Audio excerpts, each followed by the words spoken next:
All right, eggs, are they good for you? Are they bad for you? Do I eat them? Well, let me answer the second question first. Yes, I eat them. I eat them quite frequently. Currently, my consumption ranges between 8 and 18 eggs a day, in addition to various other cuts of meat. So I definitely am a big fan of eggs. I eat the heck out of them. There are some people that do have problems with eggs for various reasons.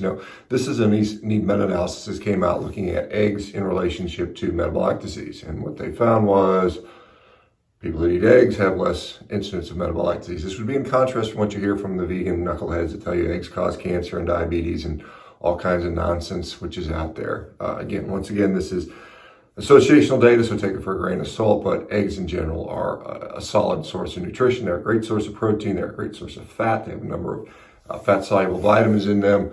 Some of the concerns we've seen that people mention were that, egg whites, particularly raw egg whites, contain a substance called avidin.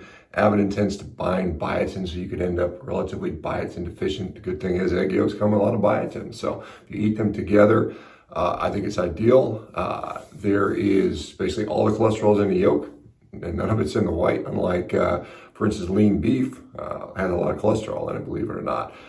I don't think cholesterol is a problem. In fact, there's a nice study. There's actually a couple studies out there showing that, for instance, diets containing whole eggs are superior to diets containing only egg whites for muscle protein synthesis. There's another study looking at whole milk versus skim milk, found the same thing, whole milk versus skim milk. Whole milk was better at building muscle. And there was another study looking at cholesterol. Higher cholesterol diets resulted in greater muscle mass or greater ability to build muscle. So eggs are great. I think you should eat them. I think you should eat them. You can eat quite a few of them. Like I said, I'm eating, like I said, an average a dozen a day. And the results from that are quite good. So don't be afraid of eggs. Don't be afraid of red meat. If you're afraid of red meat, it's a sign of mental weakness, in my view. It is a sign you are very susceptible to the programming that's out there. And there is some programming. They want you eating processed slop so they can control the food, they can control you, and it's not doing you any favors. All right, guys, eat your steak, eat your eggs, knock out some push-ups. We'll see you later.